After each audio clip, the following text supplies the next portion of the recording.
இந்த வீடியோவில் பொது தமிழ்லேருந்து மிக முக்கியமான கேள்விகள் பார்க்கலாம். முதல் கேள்வி, கூத்தாடவை குழார்த்தற்றே என்று நாடக அரங்கை பற்றி கூறும் நூல் எது? ஆன்சர் திருக்குறள். கூத்தாடவை குழார்த்தற்றே என்று நாடக அரங்கை பற்றி கூறக்கூடிய நூல் திருக்குறள். இரண்டாவது கேள்வி, சூசையப்பரை தலைவராக கொண்டு பாடப்பட்ட நூல் எது? சூசையப்பரை தலைவராக கொண்டு பாடப்பட்ட நூல் தேம்பாவணி. மூன்றாவது கேள்வி, சரியான தொடரை கண்டறிக. இவற்றுள் சரியான தொடர் எதுன்னு பார்த்தீங்கன்னா ஒரு மாவட்டம்.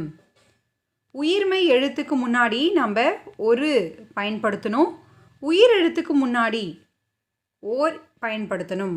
எக்ஸாம்பிள், ஓர் இடம், ஒரு மாவட்டம், ஒரு வண்டி, அந்த மாதிரி எழுதலாம்.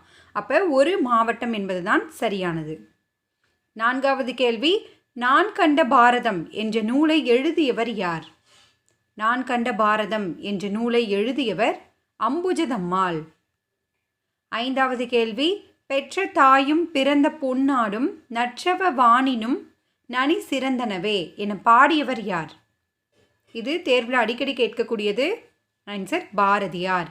பெற்ற தாயும் பிறந்த பொன்னாடும் நற்றவ வாணினும் நனி சிறந்தனவே என்று பாடியவர் பாரதியார். ஆறாவது கேள்வி, எந்த ஆண்டு சிவகங்கை மன்னர் முத்துவடுகநாதர் வீரமரணம் அடைந்தார்?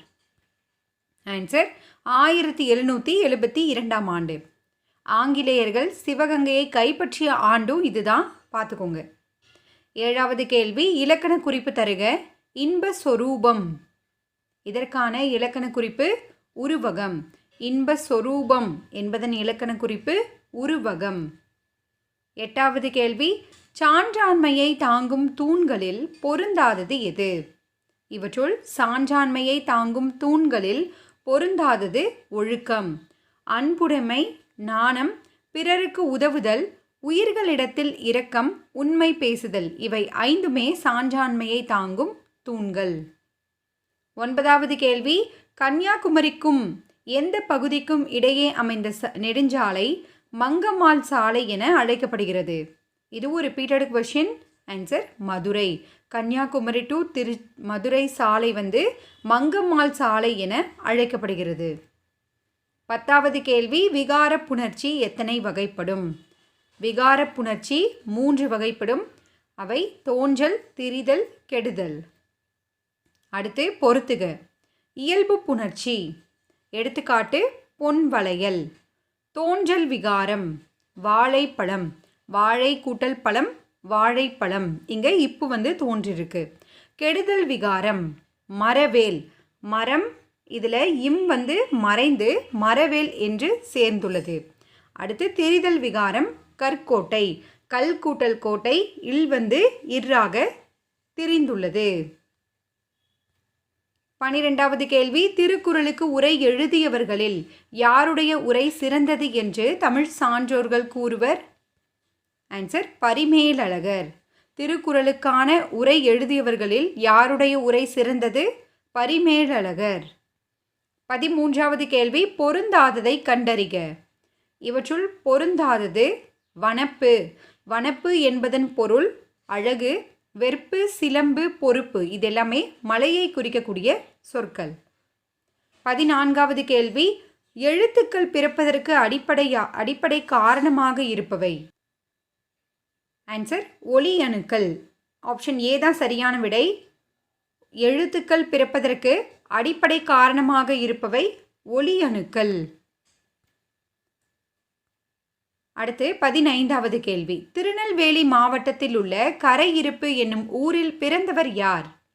திருநெல்வேலி மாவட்டத்தில் உள்ள கரையிருப்பு என்னும் ஊரில் பிறந்தவர் H.A. கிருட்டிணனார். 16வது கேள்வி, பாரதியார் உலக கவி, அகத்தில் அன்பும் பரந்துயர்ந்த அறிவினாலே ஒளியும் வாய்ந்தோர் என பாராட்டியவர் யார்? ஆன்சர் பாரதிதாசன். 17வது கேள்வி, பிரித்தெழுதுக. இருப்பு முளை, இதற்கான சரியான பிரிப்பு முறை இரும்பு கூட்டல் முளை. இப்போ சிலப்பதிகாரத்தை நம்ம சிலம்பு கூட்டல் அதிகாரம் அப்படின்னு பிரிக்கிற மாதிரி இருப்பு முளை அப்படின்றது இரும்பு கூட்டல் முளை. 18வது கேள்வி, ஆந்திரா மற்றும் கர்நாடகா ஆகிய மாநிலங்களில் பொங்கல் திருவிழா எவ்வாறு அழைக்கப்படுகிறது? Most repeated question. ஆன்சர் மகா சங்கராந்தி அல்லது மகர சங்கராந்தி. 19வது கேள்வி, அறிஞர் அண்ணாவை தமிழ் நாடக கலைக்கு ஒரு பெர்னாட் ஷா என்று கூறியவர் யார்? Most repeated question. ஆன்சர் கல்கி. தமிழ் நாடக கலைக்கு ஒரு பெர்னாட் ஷா என போற்றப்படுபவர் யார்? அறிஞர் அண்ணா. இவ்வாறு பாராட்டியவர் கல்கி. 20வது கேள்வி, திருக்கை வழக்கம் என்னும் நூலின் ஆசிரியர் யார்? திருக்கை வழக்கம் நூலின் ஆசிரியர் கம்பர். 21வது கேள்வி, இக்கால ஔவையார் என அழைக்கப்படுபவர் யார்? இக்கால ஔவையார் அசலாம்பிகை அம்மையார். இவ்வாறு கூறியவர் யாருன்னு பார்த்தீங்கன்னா திருவிக்கா. இது ரெண்டுமே தேர்வில் நம்மளுக்கு அடிக்கடி கேட்டிருக்காங்க, நோட் பண்ணிக்கோங்க ஃப்ரெண்ட்ஸ். 22வது கேள்வி, தொகை நிலைத்தொடர் எத்தனை வகைப்படும்? தொகை நிலைத்தொடர் 6 வகைப்படும். தொகா நிலைத்தொடர் 9 வகைப்படும். அந்த 6 என்னென்ன அப்படின்னு பார்த்துடலாம். வேற்றுமை, வினை, பண்பு, உவமை, உம்மை, அன்மொழி தொகை. இதில் ஏதாவது ஒன்று மாற்றி கொடுத்துட்டு நமக்கு பொருந்தாதது எது அப்படின்ற கேள்வியும் கேட்டிருக்காங்க, நோட் பண்ணிக்கோங்க ஃப்ரெண்ட்ஸ். 23வது கேள்வி, செங்கோட்டுவன் சட்டை என்பது எத்தனையாவது வேற்றுமை தொகை? செங்கோட்டுவன் சட்டை என்பது 6ஆம் வேற்றுமை தொகை. இது எப்படி வரும் அப்படின்னு பார்த்தீங்கன்னா, செங்கோட்டுவனது சட்டை, அது என்பது 6ஆம் வேற்றுமை உருபு. 24வது கேள்வி, இறையனார் எழுதிய களவியலுக்கு உரை கண்டவர் யார்? Repeated question. Answer Nakkeeranar. Iraiyanar எழுதிய களவியலுக்கு உரை கண்டவர் நக்கீரனார். 25வது கேள்வி, சிறுபஞ்ச மூலம் கடவுள் வாழ்த்துடன் சேர்த்து மொத்தம் எத்தனை வெண்பாக்களை கொண்டது? சிறுபஞ்ச மூலம் கடவுள் வாழ்த்துடன் சேர்த்து மொத்தம் எத்தனை வெண்பாக்களை கொண்டுள்ளது? 97. 26வது கேள்வி, நம்பி அழைத்தனன் கௌரவர் கோமான் நல்லதோர் நுந்தை என்ற வரிகளில் கோமான் என்பது யாரை குறிக்கிறது? கோமான் என்பது திருதராட்டினனை குறிக்கிறது. 27வது கேள்வி, பாரதியார் எழுதிய உரைநடை இலக்கியங்களில் பொருந்தாதது எது?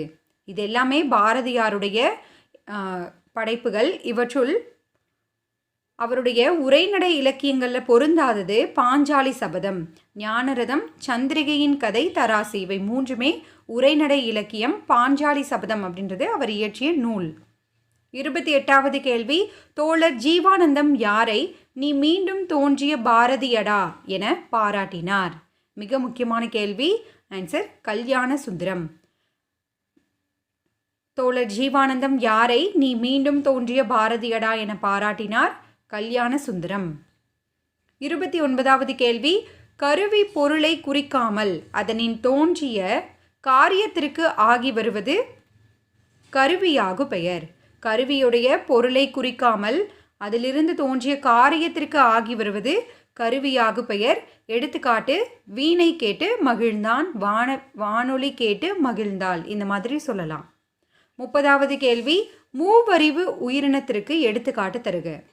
மூவறிவு உயிரினத்திற்கான எடுத்துக்காட்டு அட்டை. மேலும் எறும்பு, கரையான் இவை 2மே மூவறிவு உயிரினத்திற்கு எடுத்துக்காட்டு. தும்பி, நண்டு 4அறிவு உயிரினம். நத்தை அப்படின்றது ஈரறிவு உயிரினம். ஓகே ஃப்ரெண்ட்ஸ், உங்களுக்கான கேள்வியை பார்க்கலாம். இறையனார் எழுதிய களவியலுக்கு உரை கண்டவர் யார்? இதற்கான பதிலை கீழே கமெண்ட் பண்ணுங்கள் ஃப்ரெண்ட்ஸ். இந்த 30 கேள்வியில் நீங்கள் எவ்வளோ மார்க் ஸ்கோர் பண்ணீங்க அப்படின்றதையும் கீழே கமெண்ட் பண்ணுங்கள். தேங்க்யூ.